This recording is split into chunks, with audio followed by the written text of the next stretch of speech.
you and I, we spent 36 minutes, so 35 minutes on this game. We should probably move on. But to be fair, it was I mean, fair play. Celtic and Rangers, you know me, not the biggest fan, but when they do play each other, it's often a very good match. Unlike Edinburgh derbies.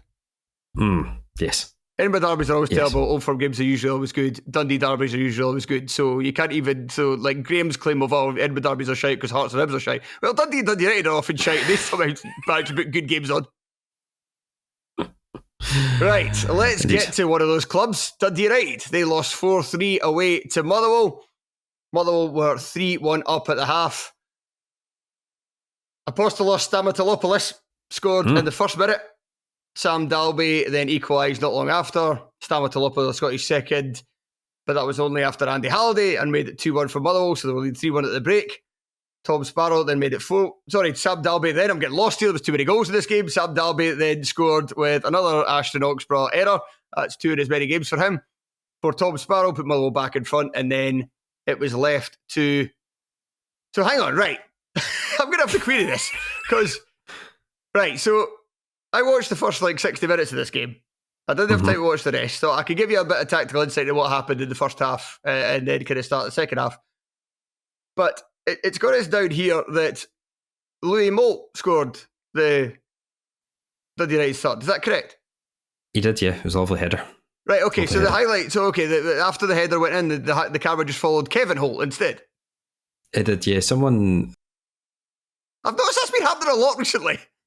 Yeah, I think Motherwell gave the didn't say it was Louis Moult that scored on Twitter. Right.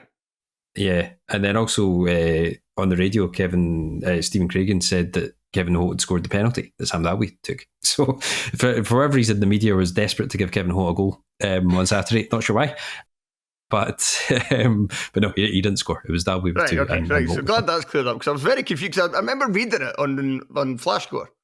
And I'd be like, oh, right, Moult. And then as I was watching the earlier part of the game, and there was a point I'll make about United that we'll come on to. I was like, oh, yeah, okay, file that away. And then I watched the rest of the highlights. I still hadn't managed to see Sparrow's goal or the final goal. But I managed to catch earlier as I watched some of it on the flight back from Copenhagen and some of it on the bus back into Glasgow. And then I got home and I was like, I need to go to bed for several hours. I can't do this. Yes. I'd already watched the entirety of the Hibs game this morning after getting up at 5:30 a.m. So that's an insight into how I spend some of my holidays. So this game. So yeah, I did watch the first half of this. I don't know if you have any thoughts before I kind of go into the kind of tactical observations I made for this. That was just a really good game. Another really good game this weekend of a few. And very un-Dundee United. And that's a good lead in, actually. So I'll start talking about that. Playing a 3-5-2. So it's been a 3-4-3 for most of the season. They started with the back four in the first day against Dundee. And then I think Goodwin pretty much immediately changed it after that, because they were a bit open in that game in defence. And they've been very good in defence this season. And I wonder now if he goes back to the 3-4-3, because they were... I mean, I don't think he necessarily should, because, I think they were a wee bit more open in the middle of the park than they have been. And I think that comes from, even though there's an extra man in there, just like having the ability to have the kind of two guys kind of sitting deeper because you've got more players further forward, I think was something that worked quite well for United. And I don't think it was a coincidence that, for what I saw, I mean, Payton, I think you can see with the first goal, is a better option than Dubrovsky, because he's just a lot more of a dynamic player. And even though he might not necessarily get you a lot of goals in a season or maybe even a lot of assists, he does kind of get forward more and is kind of create more chaos in the opposing penalty area. That's what kind of happens with the opening goal, where also it's a lovely dummy from Andy Halliday, who had a great, before he was subbed, had a really good game. He was everywhere in that first half in particular. Not only kind of doing the role you kind of think about Halliday in terms of his work rate and stuff, but also just being really good on the ball, really smart play for that opener. And he was involved in all 3 goals, putting his body on the line to score the second, and then playing a nice pass to Caleta. It was for the for the third goal as well. And Lennon Miller kind of back to being the kind of more sitting player. Sure, he's cool on the ball, but I don't know if this was superseded by somebody in the Killie game because Wyscout hadn't updated the stats, but he had the most interceptions of any player in the Premiership of the 3 games that took place on Saturday, Miller. And you can see that from watching the game, that constantly he just kind of stepped in front of like a pass, like a pass that United were trying to thread through the lines, and he just read it. And that's the thing about Miller. Yeah, like, not only is he great, isn't he? not only is he great on the ball, but for an 18-year-old, he's such a really good fucking defensive player. Yeah. I mean, I would see that as his position long term. I mean, I think that's obviously been a bit of debate, but yeah, I think he's probably a centre midfielder ultimately, and he's really, really good at that. Really, really good. But I think where United's downfall came from is that they just didn't defend their 6-yard box very well, and that's what they've been doing well all season. So I'm not sure whether Goodwin has to change it up, and I really don't want him to, because they were more fun to watch. And I can kind of see, and it makes sense actually, with Moult back. Like, I know he's obviously got his injury problems. It's Louis Moult at this stage of his career. We all know that.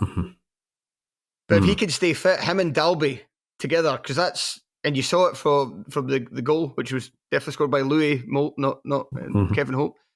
Yeah. That Ryan Strain whipping balls in the penalty area, and when Will Ferry is available again, he'll be doing the same from the other side. And Middleton could do it as well, to be fair. It's part of their game. The big part of their game plan is to get the ball out wide and to put balls in the box. And having 2 guys up there who can header the ball into the back of the net is going to be a huge advantage for them, and should help not only keep them in the top 6, but also make them more entertaining for the fans. Because I think that's the only thing that really Dundee United fans have had to grumble about this season, is that they're doing a lot better than I think even they would have expected in terms of league position, but they've just not really been that fun to watch. And if they can be, then, why not try it? Absolutely. No, it was just a all round sort of fun game. I thought Stamatopoulos seems probably his best game for Motherwell thus far, I would say. Certainly for what I've seen, he was, not only did he score the goals, it was a kind of consistent threat. He had a good aerial battle with the United defenders, and he was kind of known as being a kind of somebody who feasts off balls into the penalty area, and Motherwell have just not been able to do it enough so far this season. They've just really been lacking at the top end of the pitch in general. But so that really bodes well for their chances of, well, I mean, I know before this game, due to kind of recent results, Nick Graham was worried that they might be trending downwards and get sucked in a relegation battle. So it might help them avoid that, but B also might help them stay in the top 6, because nobody's really kind of claiming, nobody's really emerging as of the teams you expect, like talking like Hearts and Hibs, to really properly claim that. One thing that Motherwell, I think, did very well, and United made a bit of an adjustment to help release them, was that United were trying to pass the ball out from the keeper to Adebayoga and then on to Strain, kind of to build it up through the stages of the park, and then obviously the plan then would be get Strain further forward, get balls into the penalty area, and then you'd see goals like the Moult one. And there was also a chance in the first half where Strain managed to get free and put in a ball, and Moult had another chance which Oxford made a decent save. But Motherwell were very good at forcing them backwards all the time and stopping them from playing that avenue. But they started to get a bit more joy when Strain started to move inside a little bit, and they were just going a bit more direct to the forward. So instead of kind of cutting out the middleman kind of thing and just going, right, put it forward, then we'll knock it back to Strain, and then he can get the ball and try to put a ball in the penalty area. Indeed. So yeah, just two teams probably. Do you think they'll make up the top 6? These two. I mean, they're sort of in a 2-team battle for 4th at the moment.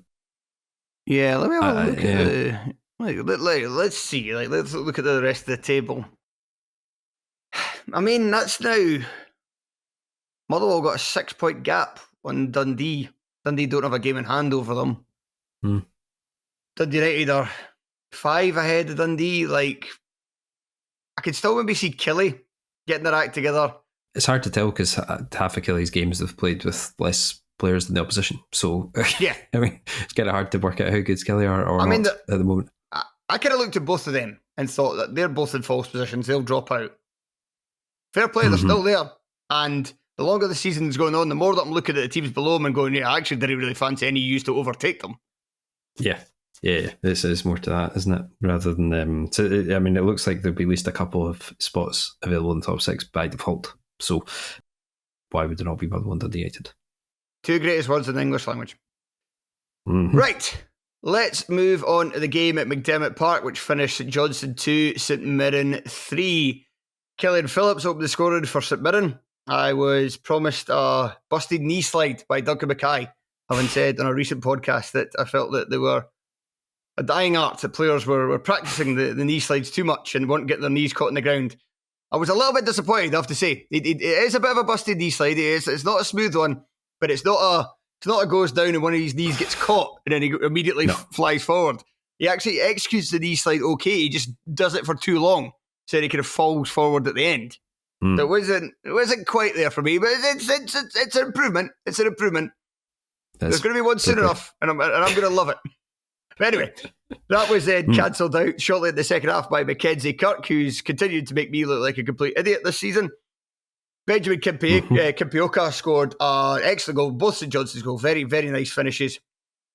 I thought that was going to be 3 points to St Johnstone, but another goalkeeper error this past weekend. Josh Ray, he's been better of late, looked like he'd maybe got his head refocused, been at the team, come back in, right, determined, this is my time to prove myself in the top flight. Nope, he comes for a cross, cleans out Killian Phillips, but doesn't get the ball. And Evan Mooney, the youngster, on as a substitute, equalises. And he thought, surely that was it. But no. Because even those 2 games, I mean, it was a quite crap first half, I have to say, but an entertaining second half. We couldn't have football being the winner at the end of the day. Oh no, it had to be the officials and VAR being the star of the show once more. With just it was quite funny. It's somebody that didn't support St Johnstone and was watching it live. It was very funny. I paid for the pay-per-view for this, and I was like, what is going on here? So not only did you have the late 88th minute goal for Mooney with a goalkeeper error, it's like, I think it's 4 minutes later, counter-attack through, for those who haven't seen it, counter-attack through the heart of the St Johnstone defence, and we'll get onto that as a kind of separate issue. Jack Sanders takes one for the team, pulls the shirt of Olasanya, doesn't want there to be any advantage played, so refuses to let go. Advantage is played, at which point Olasanya does a very stupid thing. Instead of letting the advantage go, he turns round and he shoves Sanders, and he shoves him to the extent that Sanders goes over. Now, if he does that uptown, does Sanders go over? Maybe not. But it was enough force on a football field that anybody is going to go over in that situation. And you certainly could see Wallace Sanya did it. There was a lot of anger, a lot of frustration behind it. And he definitely shoves him with intent to do so. Not just a kind of like, what you doing? More a kind of get off me or what you doing? It was definitely a foul. Definitely a foul, definitely a booking. Mm-hmm. Under the rules, the attacking team has got the advantage. Once Olasanya does that advantage should have been over. It's not over. The referee just continues with play, just calls it handbags, basically. And then there's a shot taken. Jason Holt handles it. St Mirren are given a penalty. The referee goes over, looks at the penalty. Then there's also a pause. Well, it's almost like they're checking if it was a red card offence. But it's like play hasn't stopped. So play was still active. That should have been a foul to St Johnstone. Instead, penalties allowed to be taken. It's initially saved by Josh Ray, atoning for his aerial error, but he was adjudged to have stepped off his line, and so it's retaken, and Roland Aduwu, after Mark O'Hara shot himself. By the way, another rule. I'm getting very, if I was in charge of everything in this episode, and if I was in charge of everything, then if you miss a penalty and VAR lets you have another one, you have to take that penalty. They shake bags. They shake bags in Fowler land. Mm-hmm. Yeah. But Aduwu steps up, takes it, scores, and St Mirren win the game. And St Johnstone are rightly outraged because this just seemed like a situation where I was kind of joking earlier. I said, do the officials at Hampden for the VAR one, do they not know the rules? In this instance, quite literally, do the referees not know the rules? Yeah, I think they just got very confused at having to check too many things. That's the only explanation for that, really. Again, complete like when you're in a kitchen, you've got like about 4 different things on the stove. Is that the kind of mindset they're saying to me here? It would seem to be, because he went back and because he booked him, didn't he? He booked all. He booked both of them. Yeah, but I mean, yeah, that doesn't make sense.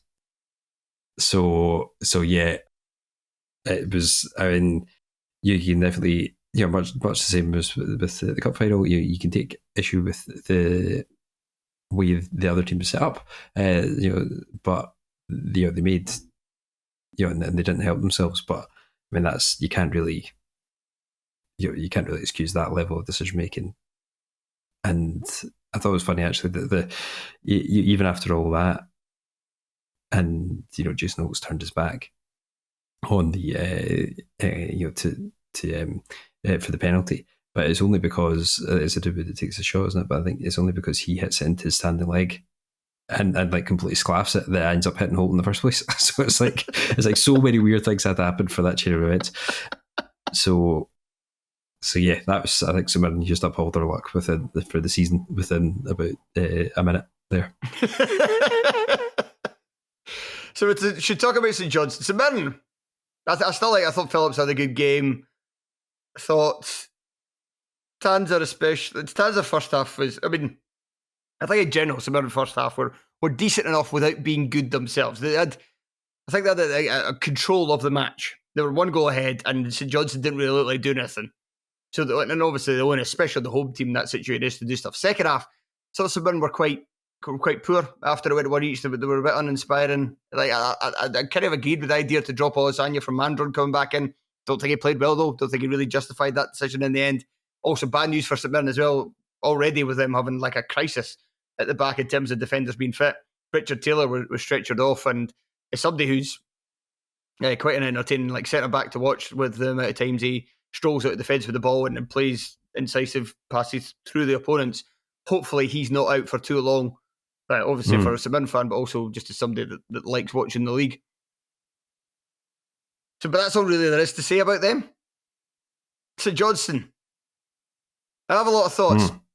Mainly, I really want them to stay up. That was my call this week for the Herald after watching this game. I was like, they are bloody good fun. But will they stay up though? That is the big question, because there are, even though it did kind of work for a while, at least for a while, the starting lineup of Mackenzie Kirk, Nicky Clark, Kimpioka, and Sidibe, all in the same team, with Dre Wright playing left back. It's fucking wild. There's no other words for it. It's absolutely wild. Yeah, I know, and I think they did end the game at Pittodrie with all 4 of the strikers playing. I'm pretty sure, which I thought was wild at the time. But I can't see this. I can't see this lasting as a way to play, because I think it's just it reminds me a wee bit of Nick Montgomery when he was at Hibs, and he just sort of played all the forwards. He was playing like Euan and Boyle ostensibly in like a midfield 4 at times. And I just thought, nah, and that was a sort of an early sign to me that he was a bit clueless. I think it's getting a lot of plaudits at the moment from St Johnstone fans because they've probably had to see worse football than anybody in any other fan base in recent seasons. But I do think that'll wear off if they keep on losing games like that. Now, as they were a bit unlucky the way that panned out exactly on Saturday, but I can't see how they can possibly keep. I mean, to say they'll get worked out is an understatement. They'll get absolutely destroyed. When people realise that's how they're playing, I just cannot see that lasting. And it's not like those 4 players, well, they're all like good St Johnstone players. I don't think they're so good that they can carry. I also think like Rangers and Celtic might struggle if you played that attacking. Week to week, you would probably draw more points than they do at the moment. So I just think it's a bit of a nonsense to play that way. And as fun as it is, it's not going to last. I hope you're wrong. To be fair, I think they can.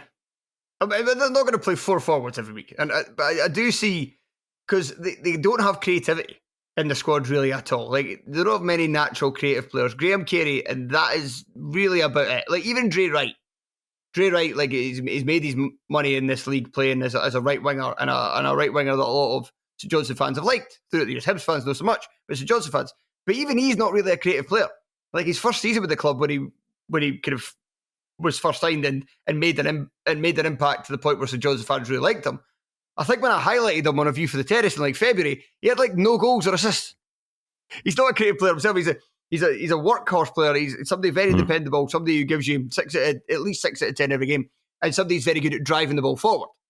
So he can get you up the park, and then he can help, then give the ball to players who can go win you the game. So I'm not trying to denigrate Dre Wright. He does have his uses. And in the second half, he was a big player for St Johnstone, because the kind of big tweak that Valakari made was that Wright, down the left side of the first half, it didn't really work at all. But in the second half, it worked very well. And it was because Wright was kind of drifted more inside and making those forward runs. And Kimpioka was playing more just kind of almost as a left winger. And that kind of really gave St Mirren's problems that they couldn't really deal with. That was where kind of St Johnstone's turnaround came from. But like, you're probably right in that that's not going to work long term. But the reason why he's got these players on the park, why he's got Kirk, why he's got Kimpioka, why he's got Sidibe, even though Sidibe's not scoring right now, and why he's got Clark, even though Clark missed a big chance, is that there's nobody really in the squad other than Graham Carey who doesn't really have much else to his game, who's going to create. But you're just going to have opportunities regardless around the opposition penalty area. And if you do, why not have your best 4 strikers of the ball on the park? Why not have the 4 guys you would back the most to put the ball in the back of the net? He inherited a joke of a squad. And yes, that is true. In January, there is things that need to happen to it. And one thing is that they need to sign at least 1, probably 2 players to play in the final third is either wingers, somebody just a kind of natural winger to kind of stretch teams, and somebody else who could cross the ball, and somebody else, or maybe even like a number 10 type who could try and thread like an incisive pass through. They need more variety. And then I'm sure at that point, he's not going to play 4 centre forwards and a right winger at left back. No. I think the main criticism is maybe you can say, but then at the same time, it's a home game. It's a home game in which you've been the better team in the second half. If you just give away a shit goal, you can say like they shouldn't have been as open as they were in the lead up to the penalty decision. But if I'm a St Johnstone fan and I'm at McDermott Park, I want my team to be going for it in that situation, even if it might be naive. So yeah, I hope they don't get relegated unless it's a relegation battle between them and Hearts, and then for all the great football you could fuck off. I think it might be. I'll take it. And then Hearts could beat Livingston in the playoff final. Right, okay. Let's been putting off this longer. Oh no, wait, Alex, sorry, we've got one more game before I have to get to that. Oh, that's not much better. It's Hibs winning. Oh no, Hibs defeated Ross County 3-1 on Saturday. Elijah Campbell scored in the second minute. Dwight Gale equalised right on the stroke of half time. Got to be kicking yourself if you're a County player there. Ellie Euan put Hibs 2-1 up from the penalty spot just minutes, in fact just seconds after Nicky Cadden had missed from the spot. And then Josh Campbell wrapped it up in stoppage time with more good work from Euan. As I said earlier, I watched this entire game. Euan, who would you like to hear about first, Hibs or Ross County? Well, I listened to this game, as I was saying. Okay. The first half. And I don't know if I've ever heard like pundits be more damning about a team than they were about Hibs in the first half. Like they were getting absolutely slated. And then when I saw the highlights, I could see why. It was it seemed to be they didn't seem to have ever seen a short corner before. That was a very odd situation. But they were. I mean, Hibs are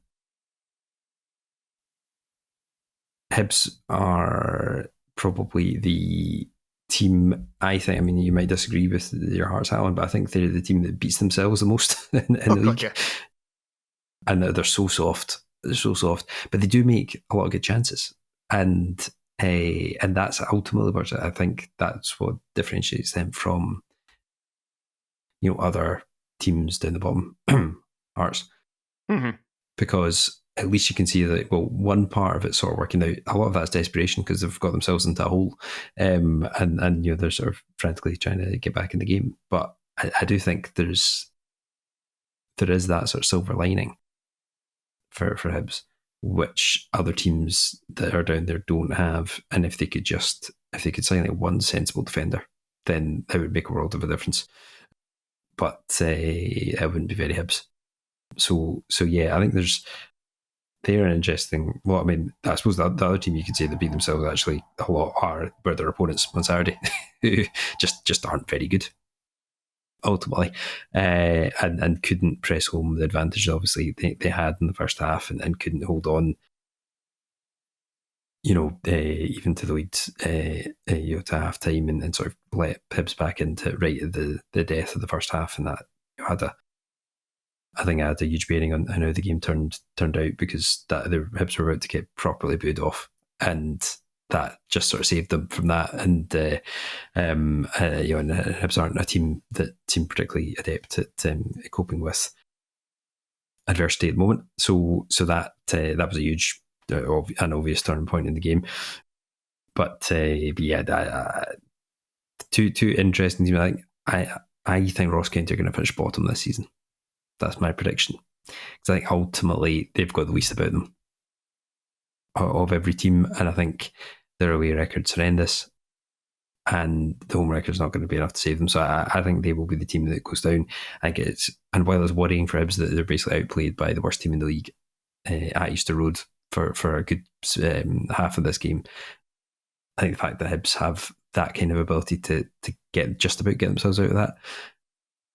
And I think Dwight Gill makes a bit of a difference in terms of his just canniness up front. I would think he should probably be playing more. I think he did well to score the first goal, but also did well to win the penalty. I think that's good movement and experience. Whereas Kucherevich, I think he was injured, so he couldn't play. But I think he's while he has his attributes, I think he's been quite frustrating this season for Hibs.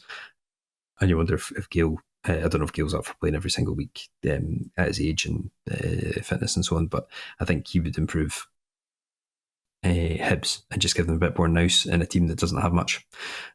So yeah, that's what I sort of thought of the game. But and also well refereed by the actual referee in the park, I would have to say. Not so much by VAR, who were determined to try and disallow goals that had nothing wrong with them. Yeah, it was a second half in particular. This was so stop-start, like with not just the VAR stuff, but that obviously didn't help. But also just like it's just so many fouls in the game, and also even when the ball was in play, it was just like a mess in the middle of the park with the ball just like bouncing around everywhere and nobody really getting their foot in it and doing it. And Hibs were bad in the first half. I don't know if they were quite as bad as the commentators made out.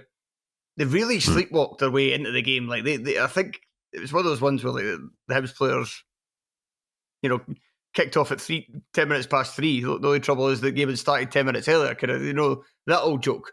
It was like County right away were just like up for it, and Hibs looked so disinterested, just like sleepy. They just look sleepy. They look like a sleepy team. And then obviously the crowd gets on their back and they kind of realise the situation. But even then, and I do have to credit County, and you're proud about County, and I do agree that County have the least about them in terms of I think they've got the least amount of talent of any squad in the league. But that doesn't always, in fact, doesn't often send you down in the Scottish Premiership if you look at recent seasons and all the times that Hamilton have survived, for instance. And even like St Johnstone last season got the way out of it when you looked at that team at the start of the season, like, Jesus, that's terrible. How bad's that side? I know the Livingston weren't great either, but you do get my point. But Cowie is an adaptable manager, and they do, for a team in the bottom 6, not necessarily a great game this one, but they also had the disruption with Campbell having to go off, they collided with his own teammate and having to bring Ryan Leake back in, and they're already missing Nightingale. And Leake was dreadful. I don't know what he was complaining about with that. penalty. It's an absolute stonewaller. But they do have attributes that can keep them up. And in this one, very interesting tactical setup by Cowie, because when Hibs had the ball, Ross County were playing a 5-4-0. So Samuel, when they were in their defensive shape, Samuel was on the left and Chilvers was on the right. And then when they got the ball, Samuel went right up top, and then Chilvers was allowed to kind of roam a bit behind them. But it certainly worked in the early doors, because in the first 20 odd minutes, Chilvers terrorised the Hibs defence. And Samuel had a good battle starting from the first minute with Rocky Bashiri, who had an awful first half. Like, I don't know when they were talking about Hibs being like an all-timer in terms of playing badly. Bashiri really stood out. Like, getting ragdolled by Samuel is one thing. And we know that Samuel's been around Scottish football for a good couple of years now and is not that good a player that he should be doing that to you at Easter Road.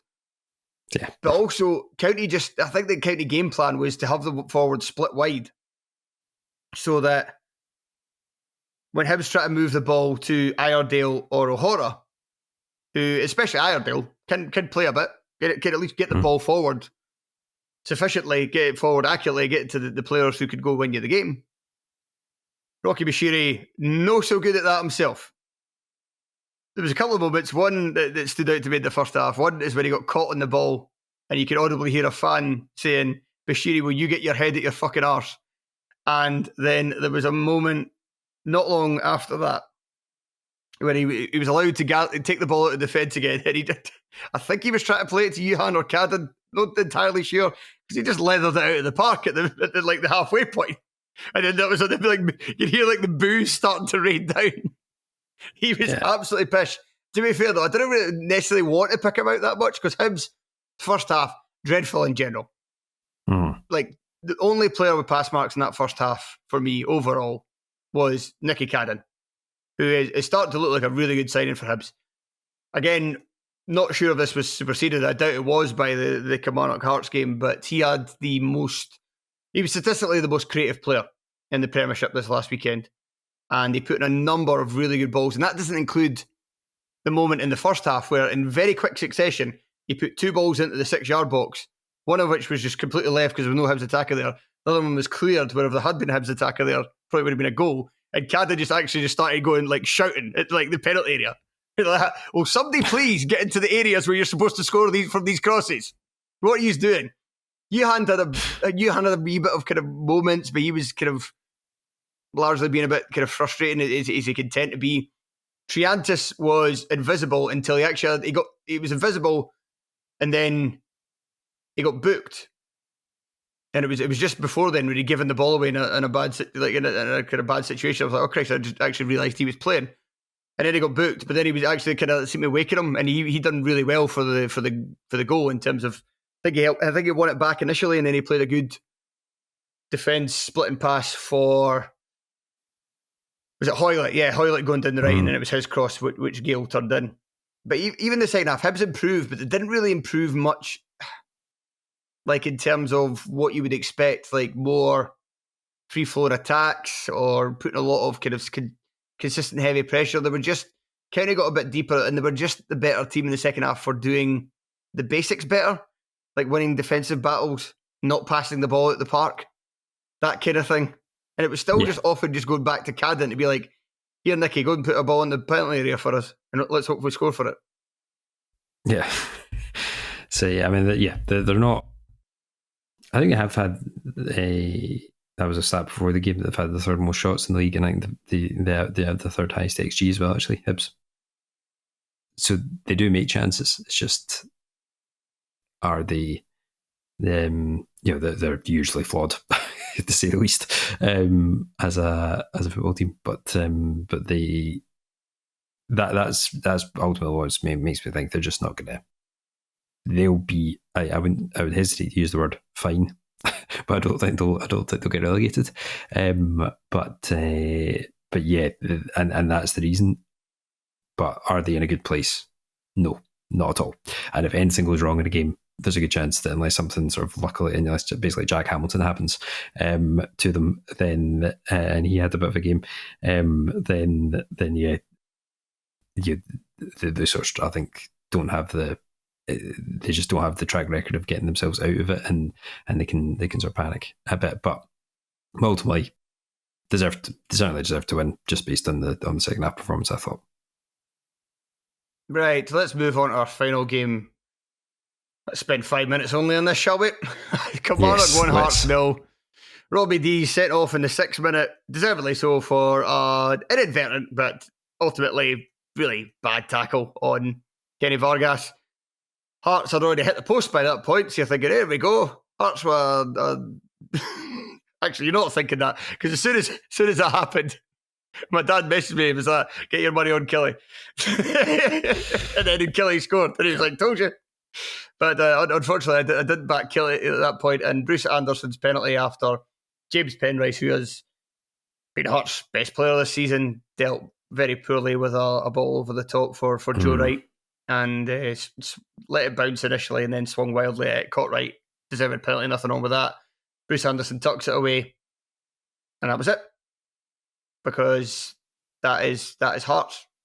A Killy team who are defensively sound. Well, maybe not as much of this season, but overall, Derek McInnes, the last season and a half, defensively sound, disciplined. Yeah. Disciplined in the positional play and their defensive duties, not in like red cards and yellow cards, because I know they're very ill disciplined this season. It's quite wild. In fact, I'm pretty sure when you get like so many red cards, you actually get like fined by the SFA, and I think Killie are going to get a fine this season for the amount of red cards they've had.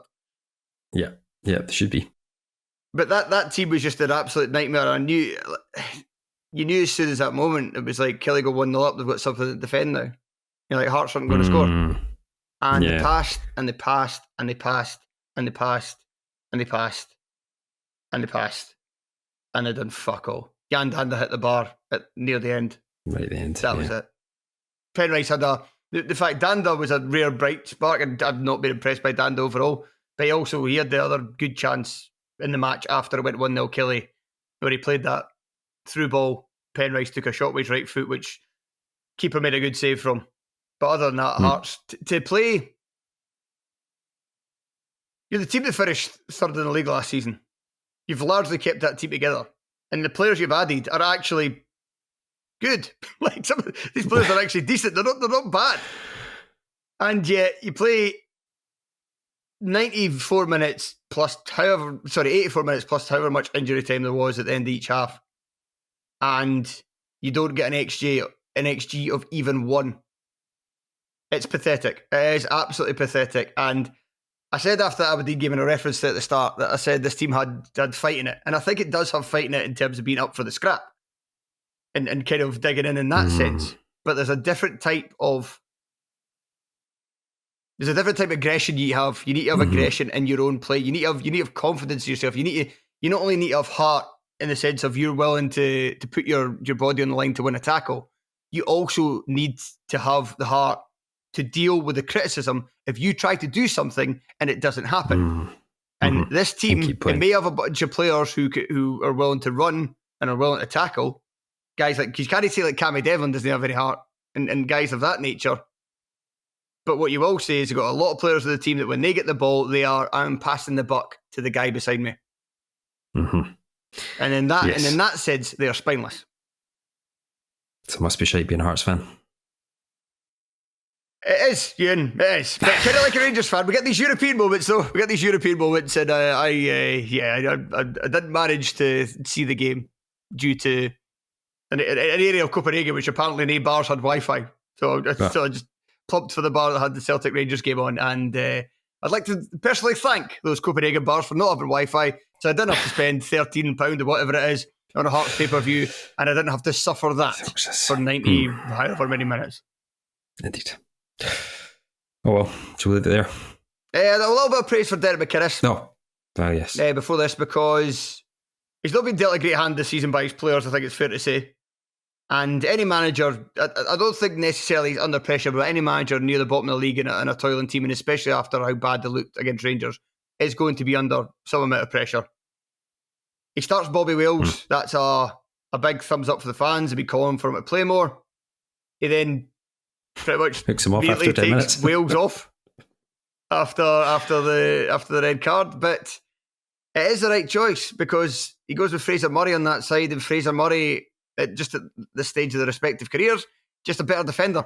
And you need somebody there. You need Murray there to track the run of Vargas, and that's what he did. And he kept his team in a really compact shape. He made it difficult for Hearts. There was really not much space at all between the defensive line and the midfield after they got the lead.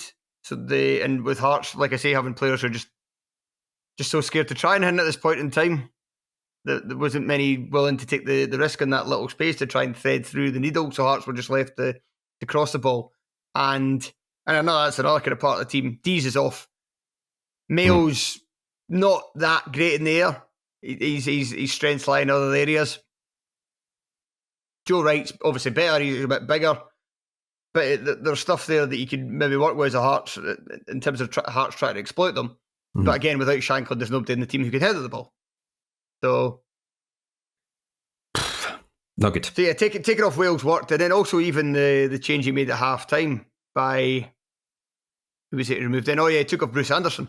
And that wouldn't have been a popular decision either. But again, it just gave them more steeliness and made it harder for Hearts to pass through them, bringing on Liam Donnelly instead. So fair play, McKenna's got his tactics spot on.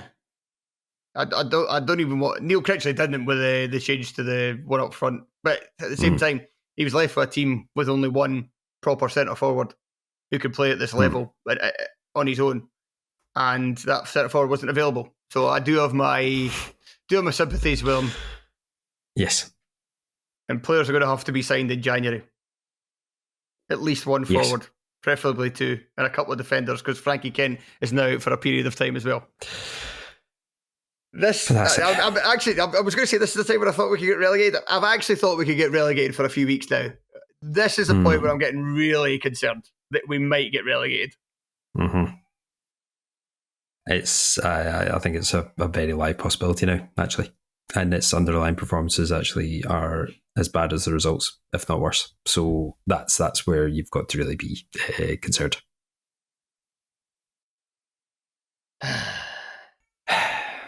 Well, that was a podcast from two miserable fans. We hope you've enjoyed. If you'd like to hear more from us, the best way to do so is patreon.com/Terrace Podcast. And I think that's it for us, Euan. Thank you very much for joining me.